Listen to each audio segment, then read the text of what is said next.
ಮಕ್ಕಳು ಜಿಲ್ಲಾ ಮಟ್ಟಕ್ಕೆ ಹೋಗೋರು ಸರ್ ಪ್ರತಿಭಾ ಹೌದು. ಕಾರಂಜಿಲಿ ಹ್ಮ್ ಈಗ ಒಂದು 2 years ಬ್ಯಾಕ್. ಹ್ಮ್ ಎಲ್ಲರಿಗೂ ನಮಸ್ತೆ. ನಾನು ಇವತ್ತು ಹಾಸನ ಜಿಲ್ಲೆ ಚನ್ನರಾಯಪಟ್ಟಣ ತಾಲೂಕು ಹೇಳಕ್ ದಯವಿಟ್ಟು. ಎಲ್ಲರಿಗೂ ನಮಸ್ತೆ. ನಾನು ಇವತ್ತು ಹಾಸನ ಜಿಲ್ಲೆ ಚನ್ನರಾಯಪಟ್ಟಣ ತಾಲೂಕು ನುಗ್ಗೇಹಳ್ಳಿ ಹೋಗ್ಬೇಡಿ ನುಗ್ಗೇಹಳ್ಳಿ ಹೋಬಳ್ಳಿ ಮತ್ತೆ ಜಂಬೂರು ಕಾಲೋನಿಯಲ್ಲಿ ಇದ್ದೀನಿ. ಜಂಬೂರು ಅನ್ನೋ ಊರು, ಅದರಲ್ಲಿ ಒಂದು ಜಂಬೂರು ಕಾಲೋನಿ ಸರ್ಕಾರಿ ಕಿರಿಯ ಪ್ರಾಥಮಿಕ ಶಾಲೆಯಲ್ಲಿ ಇದ್ದೀನಿ. ಏನಕ್ಕೆ ಅಂದ್ರೆ ಈ ಸರ್ಕಾರಿ ಶಾಲೆಯಿಂದ ಒಂದು ಹೆಣ್ಮಗು ನವೋದಯ ಕ್ವಾಲಿಫೈ ಆಗಿದೆ. ಮಾರ್ಕ್ಸ್ ಕೇಳಿದ್ರೆ ಆಶ್ಚರ್ಯ ಪಟ್ಬಿಡ್ತೀರಾ. ಮಾರ್ಕ್ಸು 96.25 ಆಯ್ತಾ. ಡಿಸ್ಟಿಕ್ಗೆ 8ನೇ ರ್ಯಾಂಕ್ ತಗೊಂಡಿದ್ದಾರೆ ಇವರು. ಅದ ಸ್ಕೂಲ್ ನೋಡಿದ್ರೆ ನೀವು ಎದ್ರಕೊಬಿಡ್ತೀರಾ. 2 ರೂಮ್ ಇರೋದು, 20 ಅಡಿ 15 ಅಡಿ 2 ರೂಮ್ ಇರೋದು ಅಂತ ಸ್ಕೂಲಲ್ಲಿ ಓದಿ ಇವರು ಡಿಸ್ಟಿಕ್ಗೆ 8ನೇ ರ್ಯಾಂಕ್ ಬಂದಿದ್ದಾರೆ. ಅದಕ್ಕೋಸ್ಕರ ಇವ್ರಿಗೆ ಕಂಗ್ರಾಚುಲೇಷನ್ ಹೇಳೋಣ ಅಂದ್ಬಿಟ್ಟು ಇಲ್ಲಿ ತನಕ ಬಂದಿದ್ದೀನಿ. ಮತ್ತೆ ಇವರು ಯಾವುದೇ ಕೋಚಿಂಗ್ ಸೆಂಟರ್ಗೆ ಹೋಗಿಲ್ಲ. ಯಾವುದೇ ಕೋಚಿಂಗ್ ಸೆಂಟರ್ಗೆ ಹೋಗದಂತೆ ಮನೇಲೆ ನಮ್ಮ ಯೂಟ್ಯೂಬ್ ಚಾನಲ್ ನೋಡಿಕೊಂಡು ಪ್ರಿಪೇರ್ ಆಗಿ ಮತ್ತೆ ಬೇಸಿಕ್ ಫೌಂಡೇಶನ್ ಎಲ್ಲ ಹೇಳ್ಕೊಟ್ಟಿದ್ದಾರೆ. ಕನ್ನಡ, ಮ್ಯಾಥ್ಸ್ ಮತ್ತೆ ಮೆಂಟಲ್ ಅಬಿಲಿಟಿ ಬೇಸಿಕ್ ಎಲ್ಲ ಶಾಲೆಯಲ್ಲಿ ಕಲ್ತಿದ್ದಾರೆ. ಅದಾದ್ಮೇಲೆ ನಮ್ಮ ಯೂಟ್ಯೂಬ್ ಚಾನಲ್ ನೋಡಿಕೊಂಡು ಬೆಳಿಗ್ಗೆ ಸಾಯಂಕಾಲ ಪ್ರಾಕ್ಟೀಸ್ ಮಾಡಿ ನವೋದಯದಲ್ಲಿ ಡಿಸ್ಟಿಕ್ಗೆ ಪೂರ್ತಿ ಹಾಸನ ಜಿಲ್ಲೆಗೆ 8th ರ್ಯಾಂಕ್ ತೆಗೆದಿದ್ದಾರೆ. ಎಲ್ಲ ಕ್ಲಾಪ್ಸ್ ಮಾಡಿ, ಬೊಕ್ಕೆ ಕೊಡಿ ಒಂದು. ಬನ್ನಿ ಇಲ್ಲ ನಿಂತ್ಕೊಳ್ಳಿ. ಇನ್ನೊಂದ್ಸಲ ಕ್ಲಾಸ್ ಮಾಡಿ ಇಟ್ಕೊಳ್ಳಿ, ನಿಮ್ಗೆ ಕೊಡ್ತಾ ಇರೋದು. ಓಕೆ, ನಾನೇನು ಹೇಳ್ತಾ ಇದ್ದೀನಿ ಅಂದ್ರೆ, ಈಗ ಹೇಳ್ತಾ ಇದ್ದೀನಿ ಪ್ರತಿ ಸಲ ಹೋದಾಗ್ಲೂ ಇದನ್ನೇ ಹೇಳೋದು. ಇದೆಲ್ಲ ಬೊಕ್ಕೆ ಸಾಮಾನ್ಯವಾಗಿ ಅಲ್ಲಿ DCGC, CO ಟ್ರಾನ್ಸ್ಫರ್ ಆದಾಗ ಬೊಕ್ಕೆ ಕೊಡ್ತಾರೆ. ನಾವು ನಿಮಗೆ ಕೊಡ್ತಾ ಇದ್ವಿ. ಏನಕ್ಕೆ ಬೊಕ್ಕೆ ಕೊಡ್ತಾ ಇದ್ವಿ ಅಂದ್ರೆ, ಮುಂದೊಂದಿನ ಆಫ್ಟರ್ 15 years 15 ವರ್ಷ ಬಿಟ್ಕೊಂಡು ನೀವು ನಮ್ಮ ಡಿಸ್ಟಿಕ್ಗೆ IAS ಆಫೀಸರು IPS ಆಫೀಸರ್ ಆಗಿ ಬರಬೇಕು. ಆಯ್ತಾ, ಮೈಂಡಲ್ಲಿ ಇರಬೇಕು. ಆದರೆ IAS ಅಧಿಕಾರಿ ಆಗ್ತೀನಿ ಅಂದ್ಬಿಟ್ಟು ಮೈಂಡಲ್ಲಿದ್ದು ಅದೇ ರೀತಿ ಪ್ರಾಕ್ಟೀಸ್ ಮಾಡಪ್ಪ. ಈಗಲೇ ಡಿಸ್ಟಿಕ್ 8th ರ್ಯಾಂಕ್ ತೆಗೆದಿದ್ದಾರೆ ಅಂದ್ರೆ, ನೀವು UPS ಈ ವಯಸ್ಸಲ್ಲೇ ತೆಗ್ದಿದ್ದೀರಾ ಅಂದ್ರೆ, 10-11 ವರ್ಷದಲ್ಲಿ ತೆಗ್ದಿದ್ದೀರಾ ಅಂದ್ರೆ, ಇನ್ನು 15 ವರ್ಷ ಬಿಟ್ಕೊಂಡು ಈಗಲೇ. ಆಯ್ತಾ, ಅದಕ್ಕೆಲ್ಲ ನಾನು ಹೆಲ್ಪ್ ಮಾಡ್ತೀನಿ, ಮಾರ್ಗದರ್ಶನ ಎಲ್ಲ ನಾನು ಮಾಡ್ತೀನಿ. ನನ್ನ ಕಾಂಟ್ಯಾಕ್ಟ್ ಅಲ್ಲಿರಿ. ಖಂಡಿತ ನೀವು ಡಿಗ್ರಿ ಮುಗಿದ ತಕ್ಷಣ IAS ಆಫೀಸರ್ ಆಗಿ ನಮ್ಮ ಡಿಸ್ಟಿಕ್ ಬಂದು ನನಗೆ ಸ್ವೀಟ್ ತಗೊಂಡು ಬರ್ಬೇಕು. ಓಕೆನಾ. ಮಾರಿಯಾ ಅಂತ ಹೆಸರು, ಪೂರ್ತಿ ಡಿಸ್ಟಿಕ್ನೇ 8ನೇ ರ್ಯಾಂಕ್ ಬಂದಿದ್ದಾರೆ. ಮತ್ತೆ ಅವ್ರು ಎಕ್ಸ್ಪ್ಲೇನ್ ಮಾಡ್ತಾರೆ ಯಾವ ರೀತಿ ಇದು ಮಾಡಿದ್ರು ಅಂದ್ಬಿಟ್ಟು. ಪ್ರಿಪೇರ್ ಆದ್ರು ಬೆಳಿಗ್ಗೆ ಸಾಯಂಕಾಲ, ಮ್ಯಾಮ್ ಎಲ್ಲ ಯಾವ ರೀತಿ ಹೆಲ್ಪ್ ಮಾಡಿದ್ರು.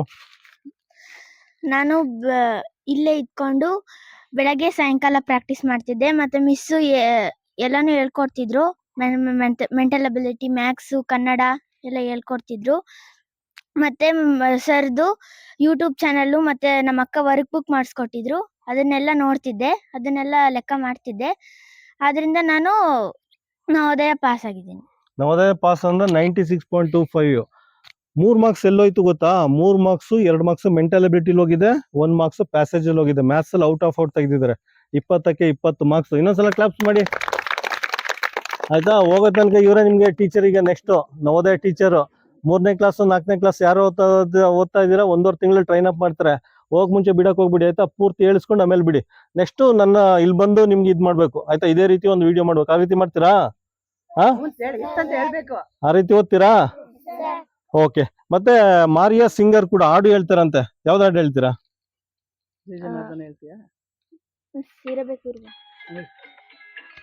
ತೊಳಿ, ಒಂದು ನಿಮಿಷ ಮೊಬೈಲ್ ಸೈಲೆಂಟ್ ಹಾಕ್ತೀನಿ. ಜೋರಾಗಿ ಹೇಳ್ಬೇಕು. ಹೇಳಪ್ಪ. ಇರಬೇಕು ಇರುವಂತೆ ತೊರೆದು ಸಾವಿರ ಚಿಂತೆ, ಮಳೆ ಸುರಿಸಿ ಹಗುರಾದ ಮುಗಿಲಿನಂತೆ, ಮಳೆ ಸುರಿಸಿ ಹಗುರಾದ ಮುಗಿಲಿನಂತೆ. ತನ್ನೊಡಲ ತಾರೆಗಳ ಗುಡಿಸಿ ರಾಶಿಯ ಮಾಡಿ, ತನ್ನೊಡಲ ತಾರೆಗಳ ಗುಡಿಸಿ ರಾಶಿಯ ಮಾಡಿ, ಬೆಳಕಿನುಂಡೆಯ ಬಾನಿ ಗುರುಳು ಬಿಟ್ಟು, ಹೇಗೆ ಗೆಲುವಾಗುವುದೋ ನಿರ್ಧನಿಕ ನಟ್ಟಿರುಳು, ಹಾಗೆ ಬಾಳಿಸು ಗುರುವೆ ಕೃಪೆಯನಿಟ್ಟು, ಹಾಗೆ ಬಾಳಿಸು ಗುರುವೆ ಕೃಪೆಯನಿಟ್ಟು. ತಾನು ಕೆಸರಲ್ಲಿ ಕುಸಿಯುತ್ತಿದ್ದರೂ ತಾವರೆಯು ಮರಿದುಂಬಿಗಳ ಪೊರೆವ ತೊಟ್ಟಿಲಾಗಿ, ತಾನು ಕೆಸರಲ್ಲಿ ಕುಸಿಯುತ್ತಿದ್ದರೂ ತಾವರೆಯು ಮರಿದುಂಬಿಗಳ ಪೊರೆವ ತೊಟ್ಟಿಲಾಗಿ, ಹೇಗೆ ತಾಯ್ತನವನ್ನು ಪ್ರೀತಿಯಲ್ಲಿ ಮೆರೆಯುವುದು, ಹಾಗೆ ಬಾಳಿಸು ಗುರುವೆ ಪ್ರೀತಿ ಇಟ್ಟು, ಹಾಗೆ ಬಾಳಿಸು ಗುರುವೆ ಪ್ರೀತಿ ಇಟ್ಟು.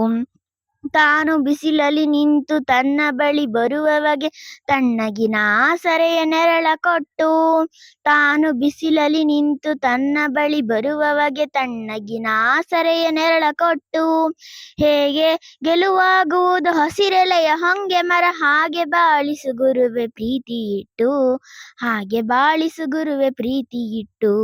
ದಾರಿಯುದ್ದಕ್ಕೂ ಪೈರು ನಗುವಂತೆ ನೀರುಣಿಸಿ, ಹಾಲು ತೆನೆಯಲ್ಲಿ ಅಮೃತ ತುಂಬಿ ನದಿಯು, ದಾರಿಯುದ್ದಕ್ಕೂ ಪೈರು ನಗುವಂತೆ ನೀರುಣಿಸಿ, ಹಾಲು ತೆನೆಯಲ್ಲಿ ಅಮೃತ ತುಂಬಿ ನದಿಯು, ಹೇಗೆ ದೂರದ ನೀಲಿಯಲ್ಲಿ ಕೊನೆಗಾಣುವುದೋ, ಹೇಗೆ ದೂರದ ನೀಲಿಯಲ್ಲಿ ಕೊನೆಗಾಣುವುದೋ, ಹಾಗೆ ಕೊನೆಗಾಣಿಸು ಗುರುವೆ ಪ್ರೀತಿ ಇಟ್ಟು, ಹಾಗೆ ಕೊನೆಗಾಣಿಸು ಗುರುವೆ ಪ್ರೀತಿ ಇಟ್ಟು. ಇರಬೇಕು ಇರುವಂತೆ ತೊರೆದು ಸಾವಿರ ಚಿಂತೆ, ಮಳೆ ಸುರಿಸಿ ಹಗುರಾದ ಮುಗಿಲಿನಂತೆ, ಮಳೆ ಸುರಿಸಿ ಹಗುರಾದ ಮುಗಿಲಿನಂತೆ.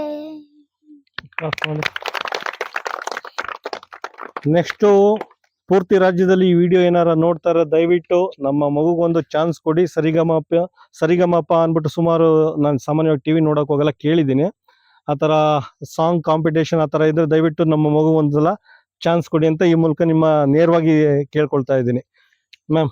ಮತ್ತೆ HM ಮಾತಾಡ್ತಾರೆ ಒಂದೆರಡು ನಿಮಿಷ. ಇಲ್ಲಿ ಯಾವ ರೀತಿ ಒಬ್ಬೇ 4ನೇ ಕ್ಲಾಸು 5ನೇ ಕ್ಲಾಸ್ಗೆ 4ನೇ ಕ್ಲಾಸಲ್ಲಿ 4 ಸಬ್ಜೆಕ್ಟು, 5ನೇ ಕ್ಲಾಸ್ಗೆ 5 ಸಬ್ಜೆಕ್ಟು ಒಬ್ಬರೇ ಪಾಠ ಮಾಡ್ತಾ ಇದ್ದಾರೆ. ಮತ್ತೆ ಇವ್ರಿಗೂ ಟ್ರೈನ್ ಅಪ್ ಮಾಡಿದ್ದಾರೆ ಇಲ್ಲೇ ಕೂತ್ಕೊಂಡು. ದಯವಿಟ್ಟು ಎಕ್ಸ್ಪ್ಲೇನ್ ಮಾಡಿ ಮ್ಯಾಮ್. ಹತ್ರ ಇಟ್ಕೊಳ್ಳಿ ಮ್ಯಾಮ್, ಇನ್ನ ಹತ್ರ ಇಟ್ಕೊಳ್ಳಿ, ಇನ್ನ ಹತ್ರ. ನಮ್ಮ ಶಾಲೆ ತುಂಬಾ ಪುಟ್ಟ ಶಾಲೆ. ನನ್ನ ಶಾಲೆಯ ಮಗು ನವೋದಯದಲ್ಲಿ 8ನೇ ಜಿಲ್ಲೆಗೆ 8ನೇ ರ್ಯಾಂಕ್ ಅನ್ನ ಪಡ್ಕೊಂಡಿದ್ದಾಳೆ. ಅದು ನಿಜವಾಗ್ಲೂ ಕೂಡ ನಮ್ಗೆ ಒಂದು ಹೆಮ್ಮೆ ತರುವಂತ ವಿಷಯ. ನಾವು ನಮ್ಮ ಶಾಲೆ ತುಂಬಾ ಚಿಕ್ಕದು, ಯಾವುದೇ ಕಾಂಪೌಂಡ್ ಇಲ್ಲ, ರೂಮ್ಗಳು ಚೆನ್ನಾಗಿಲ್ಲ, ಅದನ್ನ ನಾವು ಕಟ್ಸಕ್ಕಾಗಲ್ಲ. ಆದ್ರೆ ನಾವು ಮಕ್ಕಳಿಗೆ ಒಳ್ಳೆ ಶಿಕ್ಷಣವನ್ನ ಕೊಡ್ಬಹುದು. ಈ ಒಂದು ವೃತ್ತಿಯನ್ನ ನಾನು ತುಂಬಾ ಆಸೆ ಪಟ್ಟು ಬಂದೆ. ನನ್ನ ಒಂದು ತರಬೇತಿಯಲ್ಲಿ ನವೋದಯನ 3 ಮಕ್ಕಳು ಪಾಸ್ ಆಗಿದ್ದಾರೆ. ಜಂಬೂರು ಗ್ರಾಮದ ಒಂದು ಹುಡುಗಿ ಪಾಸ್ ಆಗಿದ್ಲು, ದೇವಗಿರಿ ಗ್ರಾಮದ ಒಂದು ಮಗು ಪಾಸ್ ಆಗಿತ್ತು. ಇವಾಗ ಈ ನನ್ನ ಮಗಳು ಜಿಲ್ಲೆಯಲ್ಲಿ 8ನೇ ರ್ಯಾಂಕ್ ಅನ್ನ ತಗೊಂಡು ಪಾಸ್ ಆಗಿದ್ದಾಳೆ. ನನಗೆ ಮಕ್ಳಿಗೆ ಪಾಠ ಮಾಡೋದು ಅಂದ್ರೆ ನಾವು ಖುಷಿ. ನಾವು ಬಿಲ್ಡಿಂಗ್ ಕಟ್ಸಕ್ಕಾಗಲ್ಲ, ಮಕ್ಳಿಗೆ ಒಳ್ಳೆ ಎಜುಕೇಶನ್ ಅನ್ನ ಕೊಡ್ಬೇಕು. 4, 5 ಎರಡೂ ಕ್ಲಾಸ್ಗೂ ಎಲ್ಲಾ ಸಬ್ಜೆಕ್ಟ್ ಗಳನ್ನು ನಾನೇ ಮಾಡ್ತಾ ಇದ್ದೀನಿ. ನನ್ನ ಮಕ್ಳು ನಿರರ್ಗಳವಾಗಿ ಕನ್ನಡನ ಓದ್ತಾರೆ, ಗಣಿತದಲ್ಲಿ ಯಾವುದೇ ಲೆಕ್ಕ ಕೊಟ್ಟರು ಮಾಡ್ತಾರೆ, ಮತ್ತೆ ಇಂಗ್ಲಿಷ್ ಅನ್ನ ನಿರರ್ಗಳವಾಗಿ ಓದ್ತಾರೆ. ಅದು ಒಂದು ನನಗೆ ಹೆಮ್ಮೆ ತರುವಂತ ವಿಷಯ. ನಾನು ಪಾಠ ಮಾಡಿದ್ಗೂ ಸಾರ್ಥಕ ಆಯ್ತು, ನನ್ನ ಮಗಳು 8ನೇ ರ್ಯಾಂಕ್ ಬಂದಿದ್ದಾಳೆ ಅನ್ನೋದೊಂದು ಖುಷಿ. ಎಲ್ಲರೂ ಕೂಡ ಸರ್ಕಾರಿ ಶಾಲೆ ಯಾವುದಕ್ಕೂ ಕಡಿಮೆ ಇಲ್ಲ. ದಯಮಾಡಿ ಎಲ್ಲಾ ಮಕ್ಕಳನ್ನ ನಮ್ಮ ಸರ್ಕಾರಿ ಶಾಲೆಗೆ ಸೇರಿಸಿ ಈ ಸರ್ಕಾರಿ ಶಾಲೆಯನ್ನ ಉಳಿಸಿ ಬೆಳೆಸಿ ಅಂದ್ಬಿಟ್ಟು ಎಲ್ಲರಲ್ಲೂ ಕೂಡ ನಾನು ಕೇಳ್ಕತ್ತೀನಿ. ಮತ್ತೆ ನೀವೇ ನೋಡ್ತಾ ಇದ್ದೀರಾ, ಗೌರ್ಮೆಂಟ್ ಸ್ಕೂಲ್ ಟೀಚರ್ ಅಂದ್ರೆ 108 ಕೆಲಸ ಕೊಡ್ತಾ ಇರ್ತಾರೆ. ಆ ಸಮೀಕ್ಷೆ, ಈ ಸಮೀಕ್ಷೆ, ಈಗ ಪುನಃ ರಾಜ್ಯದಲ್ಲಿ ಇನ್ನೊಂದು ಸಮೀಕ್ಷೆ. ಆ ಕೆಲಸದ ಒತ್ತಡದ ನಡುವೆನೂ ಮಕ್ಕಳಿಗೆ ಪಾಠ ಮಾಡ್ಕೊಂಡು ಈ ರೀತಿ ಗುಣಮಟ್ಟದ ಶಿಕ್ಷಣ ಕೊಡ್ತಾ ಇದ್ದಾರೆ. ಆದ್ರಿಂದ ಇನ್ನೊಮ್ಮೆ ಅವ್ರಿಗೆ ಕಂಗ್ರಾಚುಲೇಷನ್ ಹೇಳ್ತಾ ಇದ್ದೀನಿ. Thank you ma'am, thank you. ಮತ್ತೆ ಇನ್ನೊಂದು, ಈ ಮಗು ಕ್ವಾಲಿಫೈ ಆಗಿರೋದು ಈ ಶಾಲೆಯ ಗುಣಮಟ್ಟದ ಶಿಕ್ಷಣ ತೋರಿಸುತ್ತೆ.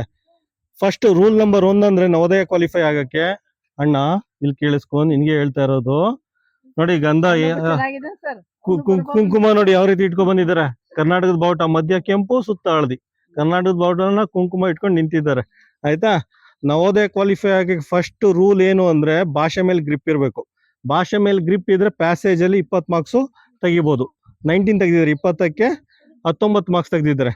ಅದಾದ್ಮೇಲೆ ಏನ್ ಮಾಡ್ಬೇಕು, ಪ್ಯಾಸೇಜ್ ಮೇಲೆ ಗ್ರಿಪ್ ಇದ್ರೆ ಪ್ಯಾಸೇಜ್, ಭಾಷೆ ಮೇಲೆ ಗ್ರಿಪ್ ಇದ್ರೆ ಪ್ಯಾಸೇಜ್ ಮಾಡ್ಬೋದು. ಮತ್ತೆ ಮ್ಯಾಥ್ಸ್ ಎಲ್ಲ ಸ್ಟೋರಿ ತರ ಕೊಟ್ಟಿರ್ತಾನೆ, ಅದಕ್ಕೆಲ್ಲ ಮೇನ್ ಫೌಂಡೇಶನ್ ಭಾಷೆ ಮೇಲೆ ಗ್ರಿಪ್ ಇರಬೇಕು, ಮತ್ತೆ ಬೇಸಿಕ್ ಮ್ಯಾಥ್ಸ್ ಗೊತ್ತಿರ್ಬೇಕು. ಆ ಫೌಂಡೇಶನ್ ಎಲ್ಲ ಈ ಶಾಲೆಯಲ್ಲಿ ಕೊಟ್ಟಿದ್ದಾರೆ. ಇದು ಈ ಶಾಲೆಯ ಗುಣಮಟ್ಟದ ಶಿಕ್ಷಣಕ್ಕೆ ಹಿಡಿದ ಕೈಗನ್ನಡಿ.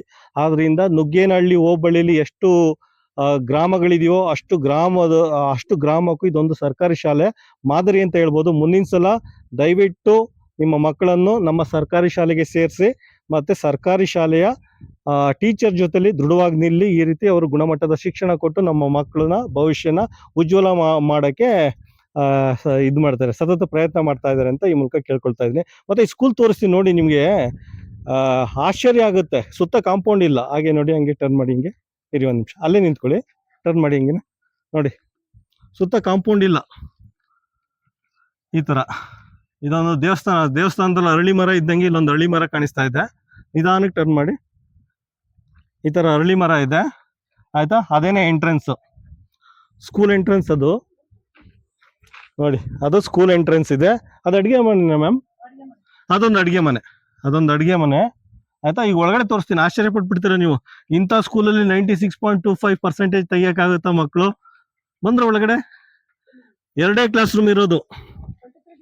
ಇವಾಗ next admission ma'am, next admission ಅಲ್ಲೇ ವೈಟಿಂಗ್ ಅಲ್ಲಿ ಇದ್ದಾರೆ. ಇಲ್ಲೇ ನೋಡಿ, ನಿಧಾನ ಅಲ್ಲೇ ನಿಂತು ನೋಡಿ. ಇದೊಂದು ರೂಮ್ ಇದೆ, ಒಂದು 20 ಅಡಿ 25 ಅಡಿ ಇದೊಂದು ರೂಮ್ ಇದೆ.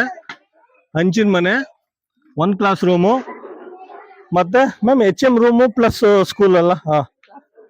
ಇಲ್ಲಿ ನೋಡಿ, ಇದು ಅಷ್ಟೇನೆ, ಒಂದು 15 ಅಡಿ 20 ಅಡಿ ರೆಕ್ಟಾಂಗ್ಯುಲರ್. HM ರೂಮು ಇದ್ದಾನೆ, HM ಆಫೀಸು ಇದ್ದಾನೆ, ಸ್ಕೂಲ್ ಇದೆ. 2 ರೂಮ್ ಇರೋದು ಆಯ್ತಾ. ಸುತ್ತ ನೋಡ್ಬೇಕು, ಪೊದೆಗಿದೆ ಎಲ್ಲ. ಹಂಗೆ ಒಂದು ರೌಂಡ್ ತಿರುಗಿಸಿ. ಕಾಂಪೌಂಡ್ ಹಾಕ್ಸಿಲ್ಲ, ಈ ರೀತಿ ಇದೆ ಸುತ್ತ.